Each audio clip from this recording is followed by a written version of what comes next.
Good afternoon. Welcome to the National Press Club. My name is Larry Lipman, and I am the Washington correspondent for the Palm Beach Post in the Cox Newspapers Washington Bureau and Vice Chairman of the National Press Club's Board of Governors. I'd like to welcome club members and their guests in the audience today, as well as those of you watching on C-SPAN or listening to this program on National Public Radio or the Global Internet Computer Network.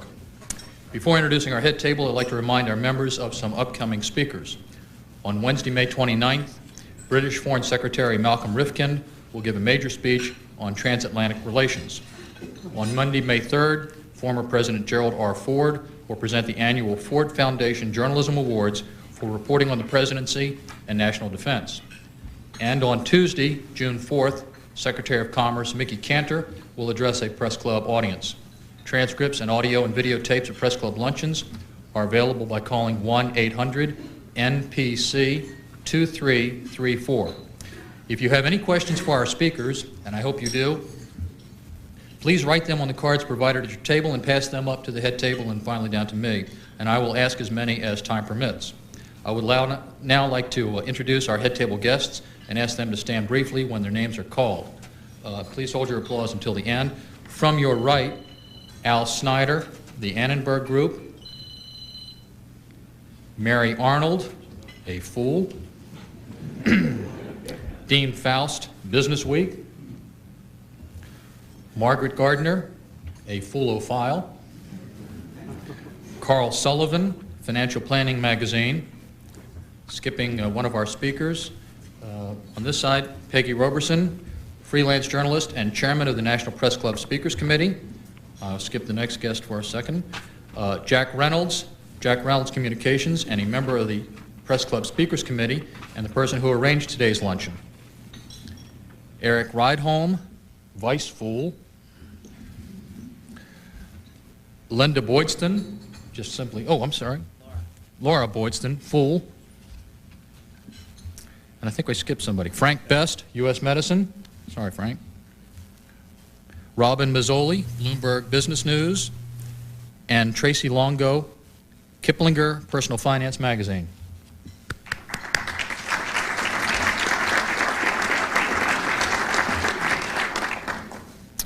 Our musical guest this afternoon is Motley Crue. They will be performing from their CD Decade of Decadence, including Smoking in the Boys' Room, Girls, Girls, Girls, and Primal Scream. My wife told me not to try to be funny and let the fools speak for themselves. Our guests today, David and Tom Gardner, have become the preeminent celebrities of cyberspace. They go by the name Motley Fool and are the most popular folks on America Online. In less than 2 years, their firm's main message board has received more than 250,000 postings. And that's not counting the individual postings on various stocks which are alphabetically listed. Their name comes from Shakespeare's As You Like It, but as you can see, they are far from motley, the original meaning of which is multicolored, and as for fools, their model portfolio far outperforms all of Wall Street's cherished indices. Since its inception in 1994, the Fool's portfolio is up 267.13%. By comparison, the Standard & Poor's Index is up 46.76, and NASDAQ is up 72.80. These fools and their foolish followers are laughing all the way to the bank. Part of their act is to debunk the existing financial advice industry in all its forms, from mutual fund managers to market timers to stockbrokers and the financial press. In medieval times, the fool had a key role to play. He was the one person who could tell the king the truth without losing his head. Most of the time, depending on the king anyway. Motley Fool has become a cottage financial advice industry. Their Alexandria headquarters is called Folly Central. In addition to their online service, they do a monthly column for Smart Money magazine, and have published an investment guide on the market subtitled, How the Fool Beats Wall Street's Wise Men, and You Can Too. Here's David's resume, as stolen directly from America Online. David Gardner graduated as a Moorhead Scholar from the University of North Carolina at Chapel Hill in 1988. With many ideas and no regrets, he quit his job writing for Louis Rukeyser's Wall Street in order to start the Motley Fool in July of 1993. 3 years later, lo and behold, the Motley Fool has become the most popular online investment site, and David and his brother Tom are best-selling authors. The Motley Fool Investment Guide, Simon & Schuster, 1966. 96. Yeah, 30 years. Yeah. David is married with child, and it says here in parentheses, although fortunately his wife delivered it. And now a second is on the way. He's an avid reader, an uninteresting golfer, an erstwhile thespian, and he thinks the media is as wrong about analyzing sports as it is about analyzing investments. You're probably in good company here. Unusual in this age, he never, and this is in all caps, attended graduate school anywhere for anything. How's that for foolish? Now here's Tom's resume, again ripped off from AOL. Tom Gardner, a graduate of Brown University, recently relinquished teaching business and investing at the University of Montana in order to devote his efforts full-time to cyberspace. Tom's creative mind is largely behind the organization and offerings of the Motley Fool Online, and his written work forms the backbone of the Motley Fool Investment Primer, in which he exhibits the style of teaching using straight talk and entertaining examples. Tom actually is kind of a fan of Larry King, who may end up being largely responsible for third-party politics in America. Tom lives and works out of Alexandria, Virginia, and New York City. Beneath all this foolishness is a serious purpose: to provide the untutored investor with enough accurate information to build their own successful portfolio. Their method combines research with common sense, and as they say, thanks to online communication, it is now little guy investors, not huge brokerage firms, who hold the most valuable cards. And thanks to Dave and Tom Gardner, the old saying about a fool and his money are soon parted may be changed to a fool and his money are soon doubled. Motley Fool, teach us how to grow rich.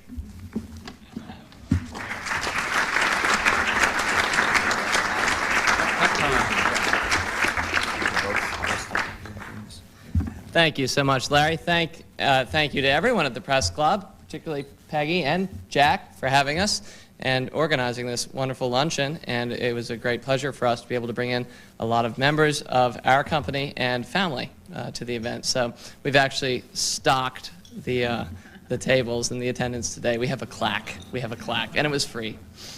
I think we have to begin by actually donning our fool's caps because, let's face it, I don't think anyone's probably ever done this in the National Press Club before. Okay, now we can talk.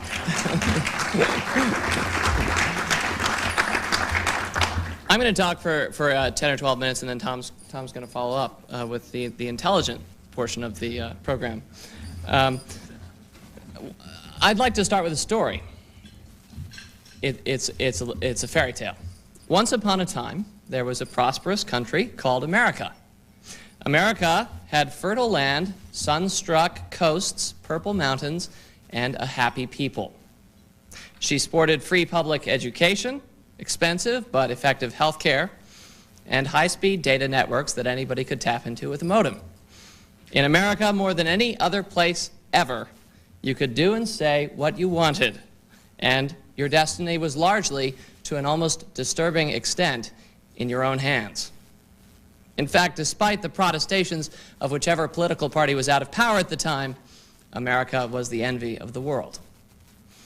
But there was one thing that Americans lacked.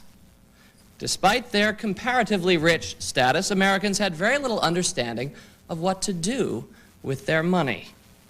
Most Americans would build up some savings by their middle years and suddenly find they had no real idea how to handle it.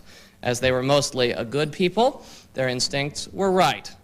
Save the money and make it grow. But how to save it, how to make it grow, was something most had never learned a thing about. Maybe it had something to do with their educational system. Their schools, particularly the best ones, focused on the liberal arts, languages, literature, history, philosophy, science, and mathematics. Many of them, for instance, were taught calculus before college. Yet few were taught anything about index funds, dividend yields, interest rates, or discount brokers before or after college. There was no formal education of any kind about money. But what would most of them work the better part of their adult lives to obtain? What would enable them to buy the house, the car, or to retire, or to put their children through school. It was into this fairy tale land that we launched The Motley Fool as a small print newsletter not even 3 years ago. In July of 1993, I, my brother Tom, and our friend Eric Rydholm started a small subversive movement in the financial world, printing our first issue of what began as a newsletter for family and friends, The Motley Fool. Fool. Financial advice with the word fool attached to it. Many of our friends were highly skeptical of the viability of the enterprise. Then again, many of our friends worked for Wall Street. In fact, we needed to look no further for evidence of skepticism than the number of initial subscriptions we recorded after our first 2 months of business, 48. But it was the journalist Herbert Swope who reminds us, I cannot give you the formula for success, but I can give you the formula for failure, which is try to please everybody. You see, Tom and I were actually just English majors trying to please ourselves. We've never been money managers, brokers, or financial journalists of any conventional stripe. We're just writers who happen to have a dad who taught us about the stock market early on, even gave us some money to manage on our own when we turned 18 so that we could try to figure the darn thing out.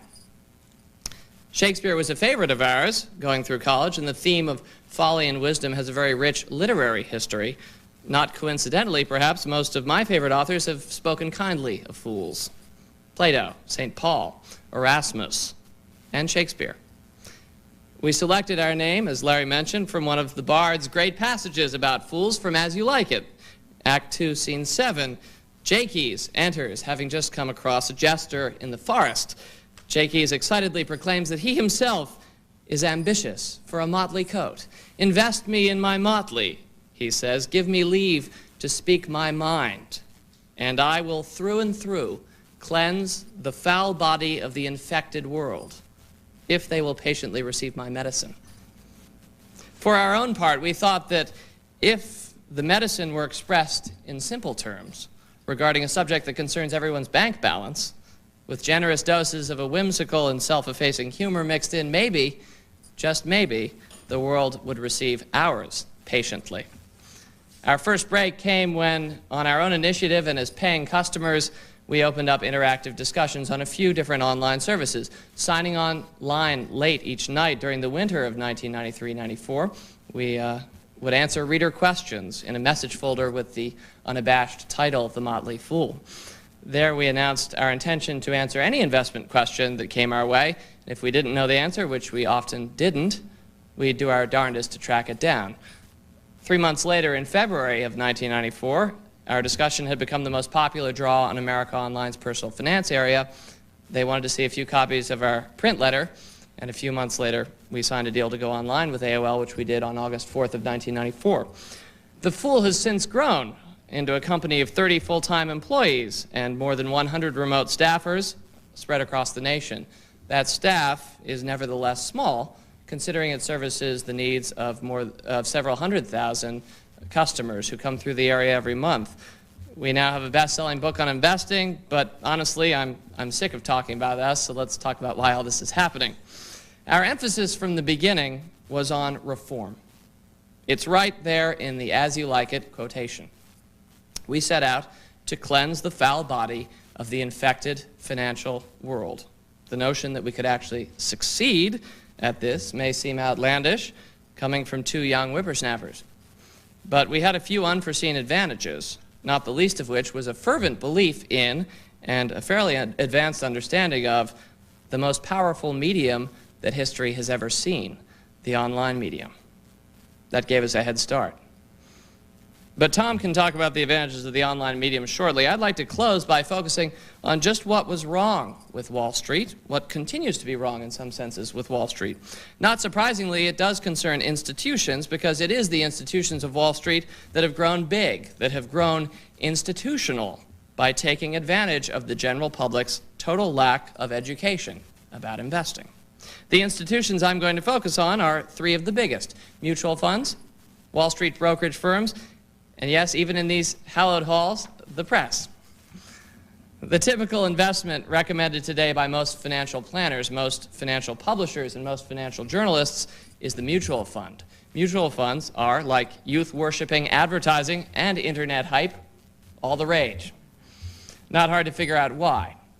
When investing in a mutual fund, you are handing over the care and responsibility for your money to someone else. Really a very typical response most people have when faced with something they don't understand. It feels safe and comforting to give our money over to others who wear expensive suits on television and tell us they're wise and prudent and successful. And mutual funds are certainly a better option than most of the others out there, like state-sponsored lotteries, Las Vegas, credit card debt, or infomercial real estate tips. However, it doesn't even take a fool to notice now that 80% of all mutual funds actually underperform the stock market's average annual return. That's right. Billions and billions of dollars handed over to some pretty well-paid fellas, our country's mutual fund managers, don't even return investors the stock market's average performance year in and year out. Would a Wall Street broker be a better choice? Well, offering more personal service, they are a common answer, and there are some good brokers. Problem is, though, that most are paid based on how often your account is traded, not on how well it does. Talk about conflicts of interest. Insofar as you pay a commission each time you trade an investment, frequent trading is not in the interest of the average investor, and yet Wall Street has grown to the size that it has partly because it has convinced investors to move in and out, and in and out. Never mind how bad this is for your bottom line. Many of our readers today have come to us after a horrible experience with a broker. So, given the mediocrity of mutual funds and the bad system in place at U.S. brokerage firms, you naturally turn for help to your third option, the fourth estate. But what good has the traditional investment press really done us? Well, there are a few genuinely good writers, as usual, but every day the majority of our investment writers at our nation's most respectable papers spend their ink on trying to gauge where the market is headed. This would seem the aim of today's financial journalism, as if it were possible. Of course, our press has been taught to get others to think for it. Journalists daren't say themselves what they're actually thinking. In most cases, the trick is to find someone else to do it for them. So they regularly solicit financial forecasts from all manner of so-called gurus, people who are well known in financial pages for being well known. Alan Leftwich at Bear Stearns sees the Dow Jones average plummeting to 5,200 by the end of August. You'll typically read in the Wall Street Journal, but who is Alan Leftwich? What's his past record? The Journal is unfortunately silent on the matter. It is enough, it seems, that he is a professional at a Wall Street firm. And when August rolls around, will the Journal be there reminding us what Mr. Leftwich said? No. What it will probably do is instead quote him again, creating another financial prediction made with no follow-up, no accountability. Imagine a financial press that eschewed its infatuation with forecasting the market and instead sought to educate its readership by focusing on current examples of great stocks and the great companies behind them, explaining the why, not just telling the what. Imagine a broker whose pay was tied to the long-term success of his clients' portfolios instead of frenetic short-term dabbling in other people's money. Imagine a mutual fund industry that had billions of its dollars pulled away from it back into the accounts of people who understood the mediocrity of these funds, who understood the benefits of managing one's own money to market-beating satisfaction. And imagine a nation whose collective understanding of money was rapidly improved, resulting in greatly increased national savings, better business, and enlightenment in all financial matters gone rampant. At Fool Headquarters, we are fully and intensely focused on converting those visions into palpable realities today.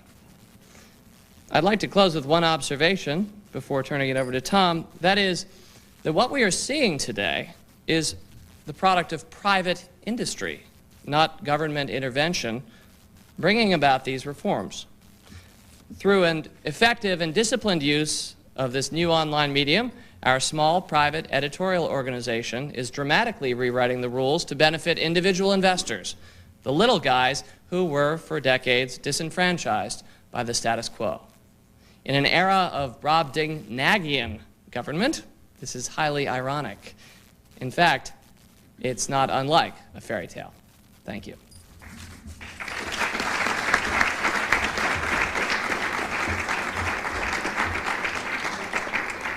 I want to actually just talk a little bit about, and a little more informally about why we went online, why we took this out of print publishing. There were plenty of opportunities, I think, for us to grow a pretty healthy business off fax services and print publications and publishing, and yet we went online. We collapsed all of the print work that we were doing for our 350 subscribers. So I don't want to overestimate how well we were doing. But we first of all, from a business standpoint, saw really no overhead costs. All of a sudden, we had no print, paper, mailing costs, and we had national distribution on America Online, and now on the World Wide Web. And the biggest investment that we had to make, beyond the couple $1,000s to get 2 computers and 2 phone lines, and the occasional purchase of the good graces of my sister-in-law, on the back of whose property we sat for 15 to 20 hours a day, working away at computers. The biggest investment we had to make was in the notion that there was a new structure for teaching people, that the conventional approach of, I am standing up on stage, the microphone is below my nose, and therefore I know more than everyone here. I am the professor at your university, or I am the preacher at your church, or I am using television, radio, or print publishing as a one-way broadcast medium to teach you something, the unwashed masses. We needed to invest in the idea that that simply was not an accurate reflection of the sort of intelligence, wit, sophistication of people across the country. And that was the advantage that America Online gave to us.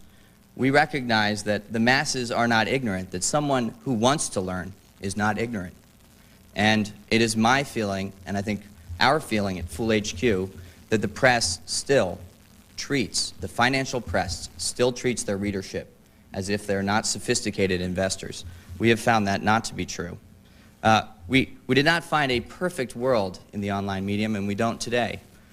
Reading computers, reading off a monitor from a foot away is not ideal, particularly with $3 an hour on America Online with that clock ticking.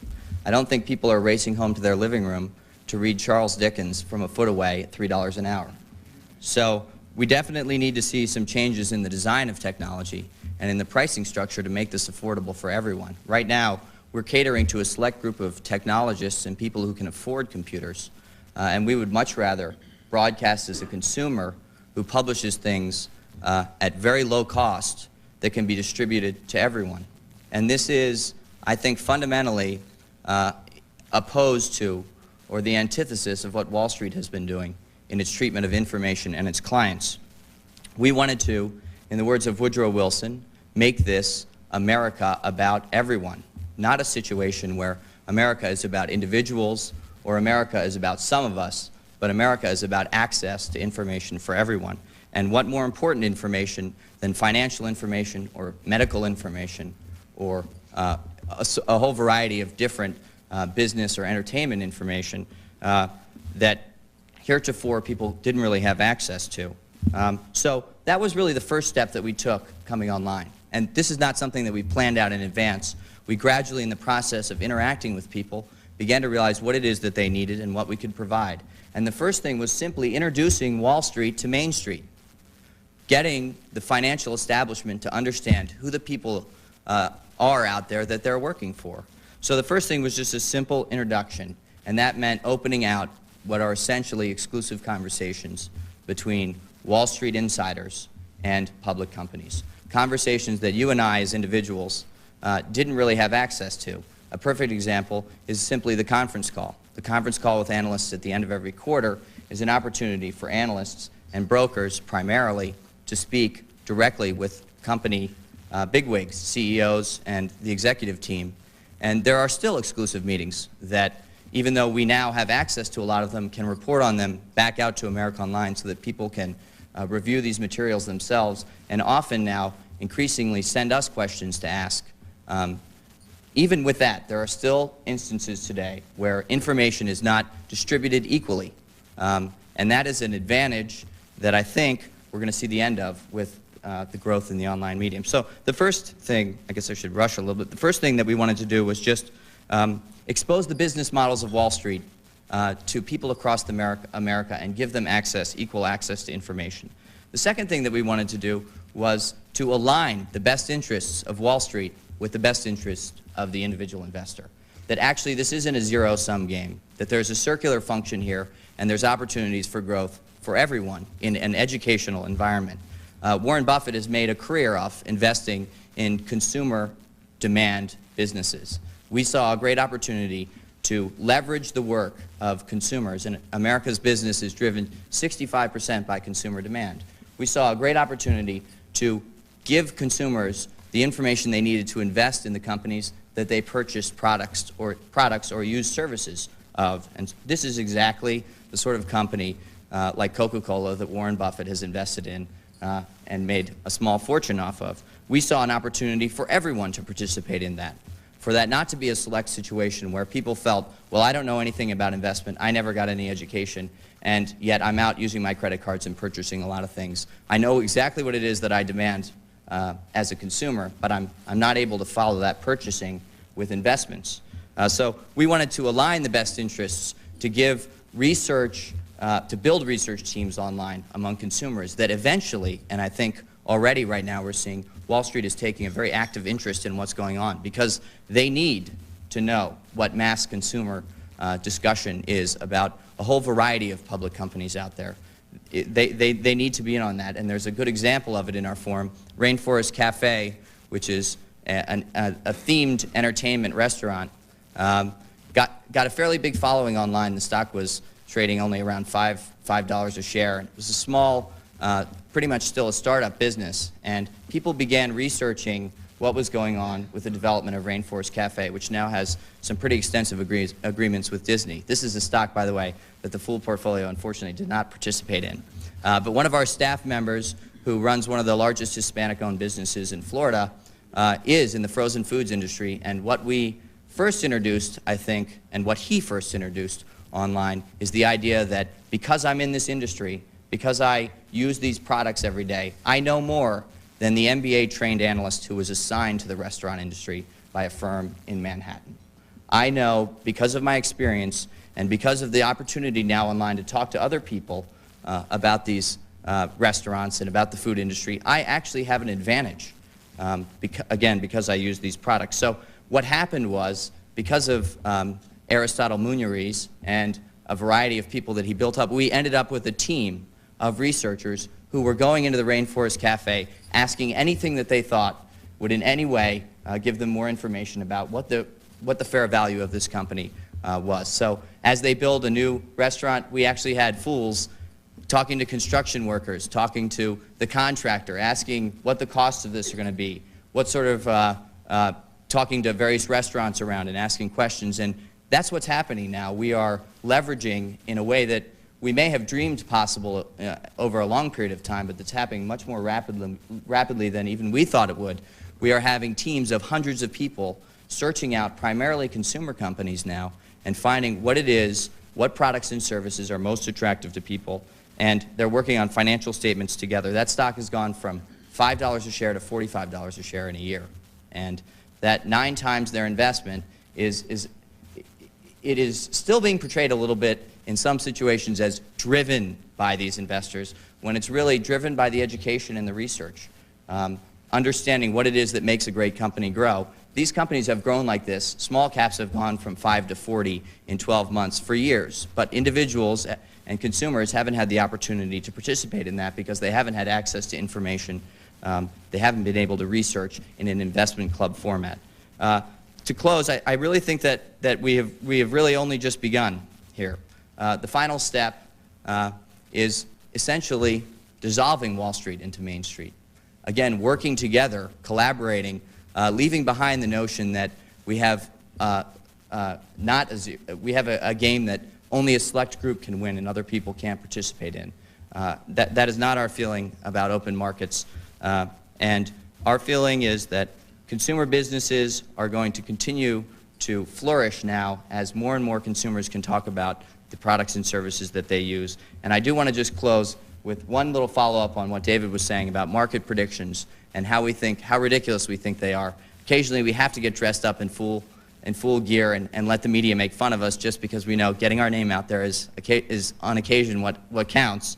But Dr. Ethan Haskell is a doctor, a cardiologist in Baltimore who has set up a system with his 8-year-old son where his son works weekly for an allowance, half of which he then distributes back into stocks to purchase individual shares from his dad. So his dad doubled his weekly allowance and said, if you're willing to put half of this in stocks, I'll double your weekly allowance. So after a year now, his son has saved up $100, which he has invested, I believe, in 1.5 shares of General Electric. He's now looking to purchase shares of Hewlett-Packard. And his father then sat down, and he actually wrote an article up in our area, which has been, I think, very well received by the parents of America. And he simply wrote, with $100 saved now, if he's able to grow that in investment, General Electric has grown at a clip of about 20% a year over the last 10 years.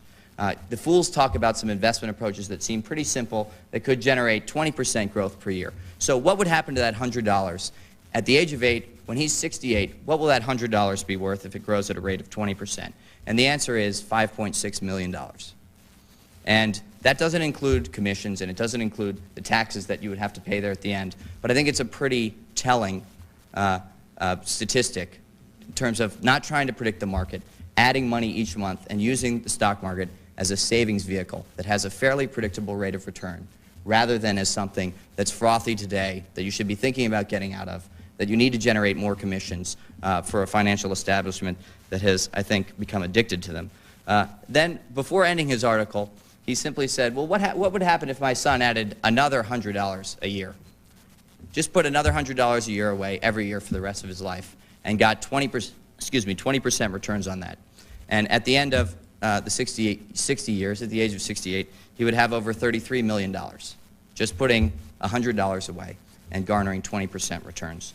At the end of the article, the editor's note was, Dr. Haskell is a cardiologist from Baltimore who is hoping to retire early on his son Michael's investments. And to close now, for certain, is this about making $30 million in 60 years? Probably not, but that's partially what it's about. Actually, what it's primarily about is getting structures in place and giving people a context to invest their own money so that we don't have so many people getting to the end of their college years with mounting credit card debt, reaching their adult years with minimal savings, and eventually taking some sort of speculative gamble on a Vancouver Stock Exchange 30-cent mining company that may not really exist. Rather than doing that, put money away, prepare for the future, expect some predictable rate of return from stocks, and hopefully have a hell of a lot of fun doing it. That's really been the aim of the Fool, and I hope that even when we grow beyond our capacity and only get an hour and a half of sleep like I did last night, we'll still be having fun. So, thank you.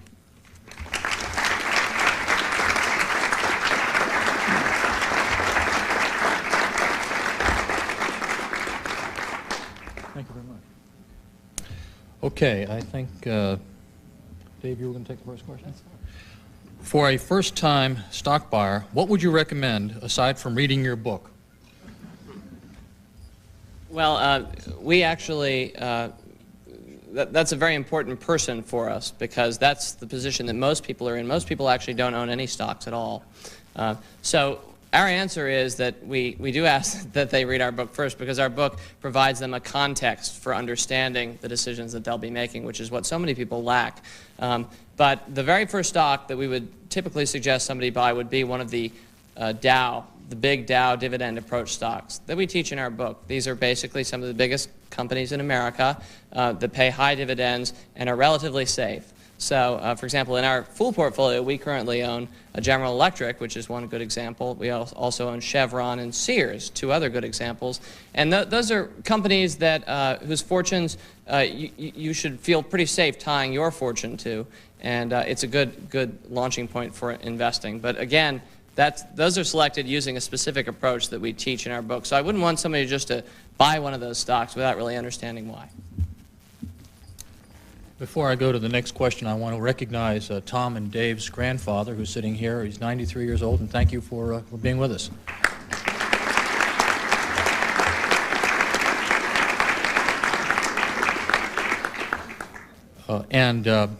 Dave said give all the hard questions to Tom. So, according to the Fool's Principles, how does one, the inexperienced investor, go about creating a balanced portfolio, or is that a good idea? Well, I think that it's a gradual process. I think initially people with smaller amounts of money are probably going to have to take on a little bit additional risk in terms of the number of investments that they can make. What we ultimately aim for is a portfolio with 8 to 12 stocks. That's a number of companies that you can follow without overloading yourself.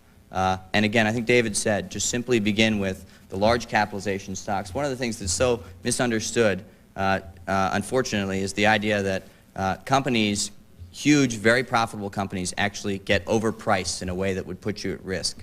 I would maintain that Microsoft, given its financial position, Nike, The Gap, Coca-Cola, these companies are never going to get overvalued in a way that will give you any sort of significant risk over a 5-year period. So I would balance it with large caps. Given that you all are so closely identified with some of your portfolio stocks, America Online and iOmega, how do you sell out of them without triggering a crash in those stocks and losing all of your profits? And a related question, I understand that your personal investment policy has changed regarding the timing of your buys and sells, and could you explain that? Sure. Let me take the second part first. We actually do have a fairly large following in terms of when we announce new moves in our portfolio, and we're not terribly surprised by that because our portfolio has done better than we actually deserve, but it's just reality being what it is. A fair number of people, once we announce that we're going to add a stock to our portfolio, tend to add it to theirs. And that has created, over the last few months, exaggerated moves in those stocks, whether up or down, based on a buy or a sell. And we're really not that comfortable with it. We don't derive any financial benefit from it, and the media sometimes picks it up and makes jokes at our expense about it. So what we decided to do was to announce, when we do, as we always do, the night before that we're going to make a trade. We're going to turn that to announcing it the week before we make a trade. In other words, we're still going to say, tomorrow we're buying X. I should say, we're still going to say we're buying X, but now it won't be that we're definitely doing it tomorrow. It is now that we will definitely be doing it at some point in the next 5 days, 5 market trading days, the next week, but not tomorrow, because we don't want to create that bubble. And I think this will smooth out some of the movements. It also gives people who just heard about the new pick that night the opportunity to research it some themselves. So that's the rationale behind it. And then the first part of the question was the notion that, that some of our best stocks, I think in some people's minds, we sort of are pulling the strings on the market on these stocks because so many people are following these stocks supposedly because we own them and they've done very well. And so if and when we ever do announce a sell in one of these stocks, the market will crash because the Motley Fool announced a sell. Now, I think that's one of the most flattering questions we could ever be asked because I honestly, I wish that were the case. In fact, some of our smaller holdings, ones that we would supposedly, I guess, have even more control over, have been some of our biggest losers. So the notion that when we say that we like the stock automatically does well is unfortunately not the case. We hope that one day it will be the case, but it's not the case. So, what we say to that is that with our new policy, let's say we did announce we were selling America Online, which we're not, but let's say we did announce that, we would at some point in the next week sell it. That's our solemn commitment, but it won't be the next day. If the market wants to crash for some weird reason, and I don't think that it should, and I don't think that it will, but if it did, we would be able to wait a few days for it to recover its sanity. So that's sort of part of the mentality behind creating that new rule. And I'll just finish by saying that the only constant here is change. We say that we're building this plane as we fly it, and so we're always going to try to adapt to whatever we perceive to be the current circumstances. And in this particular case, we didn't like the current circumstances of the market moving on our next pick, and I'll very final line is really that keep in mind that most Wall Street firms, when they announce a buy or sell, already own millions of shares. And so what we're doing is fairly radically different from them because we actually announce before we ever buy what we will be buying or selling. Thanks. Speaking about those stocks that people have accused you of having an influence on, how and why did you start to focus on iOmega, and do you still feel it is a good value company? We actually started because of our readers doing research. We weren't familiar with the zip drive. I don't know how many people are here, but it really is the revolutionary storage device that's on the market today. And we began because primarily one person who's an MIT PhD student in engineering, Charles Park, he began research just into the product primarily. And that really is the way that we start our research, or we like to, is to look at the products, look at the financials, not worry about the stock price.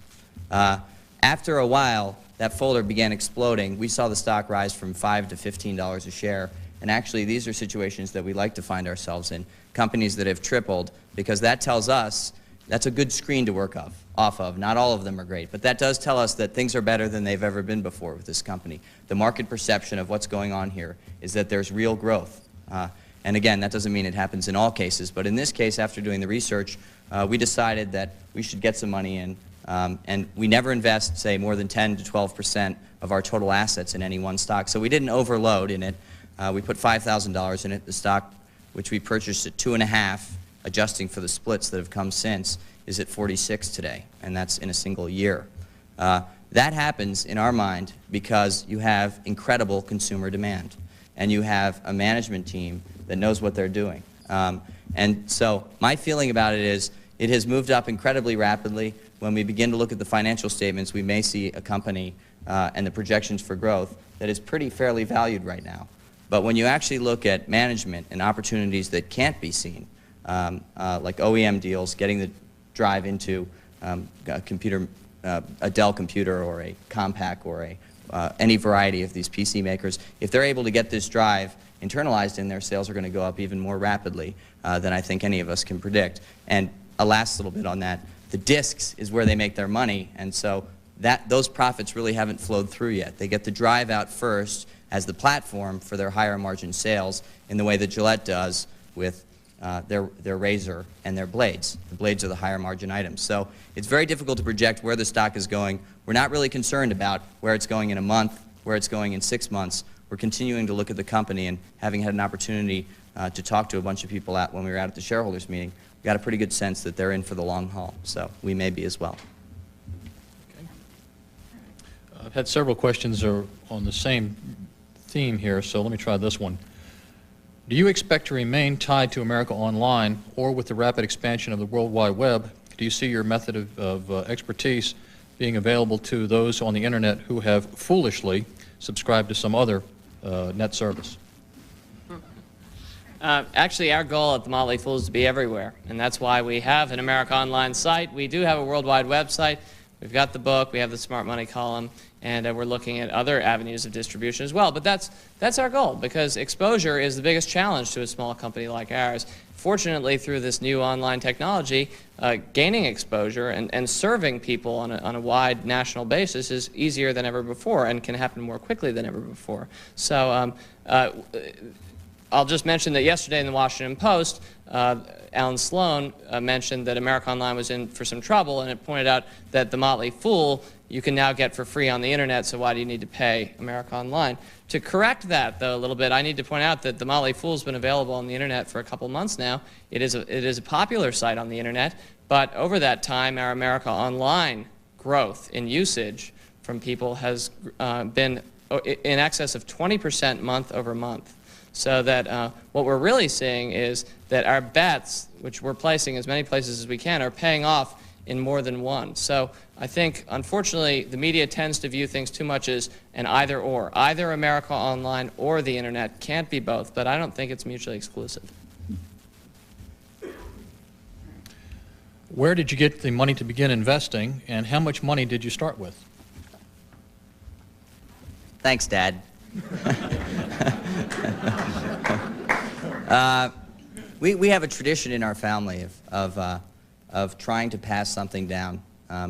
It's not a tradition that I have yet been able to start, but I think that with David and Margaret and their daughter, it's going to continue. It is a tradition that you want to get your kids involved in the stock market in some respect early on. I won't go into what our personal financial situation is, although I think that a great deal more money is tied up in our Motley Fool private stock than it is in our personal portfolios. But the key for, I think, everyone is to get people involved at a young age in this. We have had people come into our forum and say, I began investing when I was 11, which David and I did not. I began investing when I was 11, and I now have $3.2 million. And I didn't have that much to begin, but my parents told me that every chance I get, I should buy stock directly from companies, I should minimize what the costs are to investing, and I should get into great companies whose products I use. Not a very sophisticated message, but the sort of thing that lights a fire in fooldom out in the message folders as everyone rushes in to figure out what the magical equation is for doing all of this. It really isn't anything magical, and I think that we're going to see an increasing number of stories that don't focus on the fool or David and I, but focus on the people in our forum who have been doing this for longer than we have, with greater sophistication than we have, and doing better than we have. And they've done it simply by getting involved at a young age because their parents were very sweet. I've had a couple of questions on this theme, and let me try to meld two of them together. They say there's no sense in trying to time the market, but do you think that it will continue to climb, or should people start to think about exit strategies? And a more drastic question is, when will the stock market crash? No kidding, are you concerned about this? One of my favorites, because this enables me to go on one of my tirades, which I'm going to do. I'll sit down. Everybody sit down. One of the worst Wall Street maxims, commonly accepted, one of those bits of conventional wisdom which fools are out there fighting, is the good old buy low, sell high. And that's something that if you talk to a casual acquaintance who only casually knows the investment world, they'll go, oh yeah, buy low, sell high, that's the secret. We actually don't believe that that is the way to invest. Let me give you two examples. There's a stock that's at $7 in both cases. In one case, the high for the year is 20 and the low is 5. In the other case of the $7 stock, the high for the year is 7, the low for the year is 2. Which one are you more inclined to buy, all other things remaining equal? The common answer to that question is the first situation. It was already at 20, it's now down at 7, so I bet it has the capacity to go back to 20. I think I'm buying low, and I'll be able to sell high. But our foolish answer is the latter situation, in which you encounter a stock that's now at 7 that is higher than it's ever been before. That's the key. What does something that's higher than it's ever been before tell you? Does it mean it's risky and frothy and scary and something that you should consider jumping out of? That's not the way I think of it. I think of it in terms of the subtext being that things are better than they've ever been before. The company is succeeding probably better than it ever has been before, and the market is recognizing that. Those are two wonderfully bullish examples. And so applying that situation to the overall market, today, our stock market, yesterday, it hit another new all-time high. What does that tell me? Well, it tells me that things in America are better than they've ever been before, especially relative to the rest of the world. I think, for example, that we have a wonderful technology lead over the rest of the world, and I think that technology is the most important thing in our world today that you can have for a competitive advantage. And so it's no surprise to me that our stock markets are hitting it and that they're largely being led by our technology stocks. I think a lot of people, that worries them because they don't understand technology and they see everything's doing so well.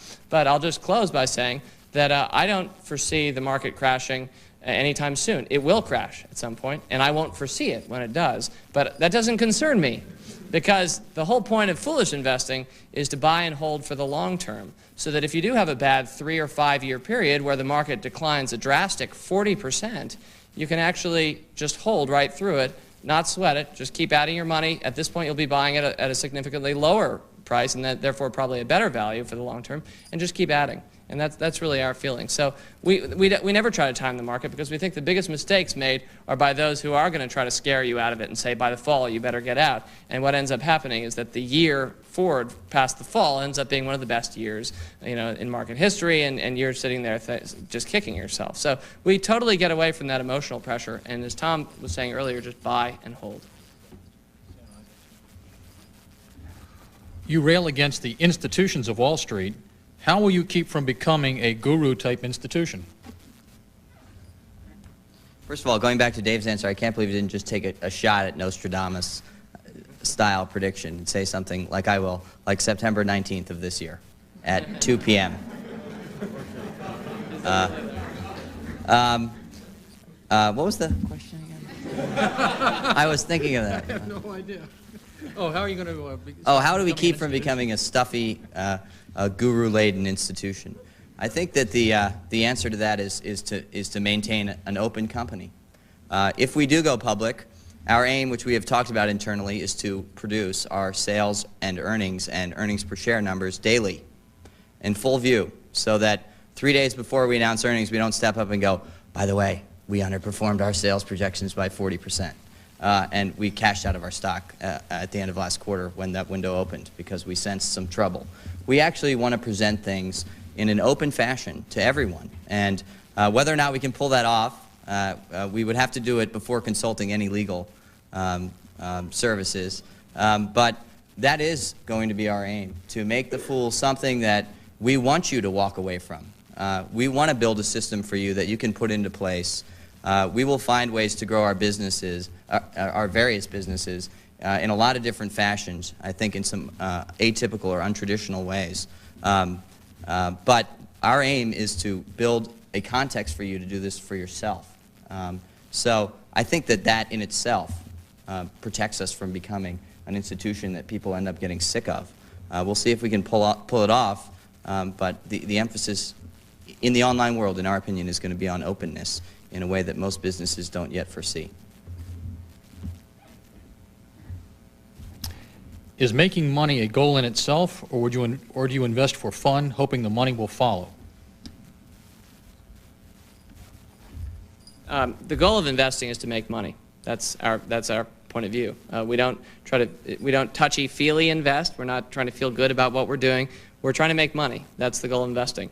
The goal of life is not to make money. The goal of life, in my mind, is happiness, and it means different things to different people. My feeling is, and this actually, I'm echoing just a comment that I got in my email box a couple weeks ago, is that money gathers meaning based on the uses that we put to it. And the more money that we have, the more we should be trying to make it work for other people. And that's really our feeling about it. And I'll just leave it right there so we can hit the last question. Yeah. But before we do, I have some Press Club gifts for each of you. A certificate suitable for framing for Tom and for Dave. Thank you. It's very handsome. And our official Press Club mugs. I've seen yours. They look pretty interesting. These are better actually. looking. So thank you for appearing here. Now, our last question, I'm sorry we couldn't get to all of them, but the last question is, haven't you met with tremendous resistance from the Wall Street establishment? And tell us a little bit about that. Okay. I'll do the first part of that and let Dave step in if he has any extra thoughts. We have. I think that we have met with tremendous resistance. I think that any time you run a business that is trying to reform the way business is done, you're going to run into a lot of resistance. So we haven't run simply into resistance from Wall Street. We've occasionally run into it from people that we consider to be our partners, from people that we consider to be neutral, should have been neutral but aren't, have decided to get into this business. And so I think that we're prepared for it. But what we do want to emphasize, and what we have emphasized, is that this is not a zero-sum game.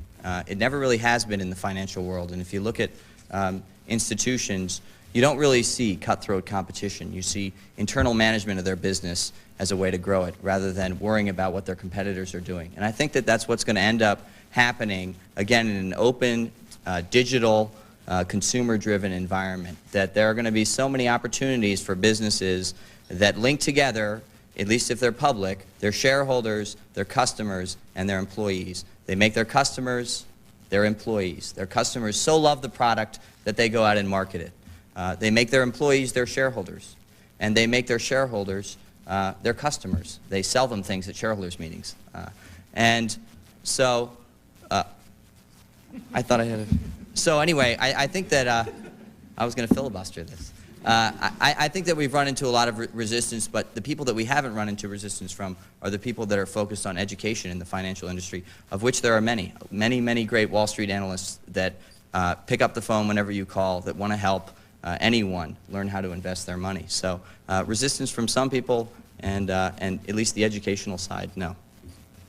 I'll just add that resistance brings about competition. Competition is a wonderful thing, and those who benefit from it are you and me. 2 more minutes. And can I say that backwards? Actually, if we honestly do have 2 more minutes, is there another question we can take, Larry? Because I don't really have much to add to that particular one. Should we just start taking random questions from the audience? No, Tom is single, by the way. Actually, thanks, Dave. Let's talk about a couple of the products and services that we have to offer. There's a 900 number. Today, Saks Fifth Avenue, after announcing some merger or something, opened up and was predicted to go even higher and higher. Conventional wisdom says that consumers are downsized and cautious, so in 35 words or less, why is Saks just such a hot stock? I know nothing about it.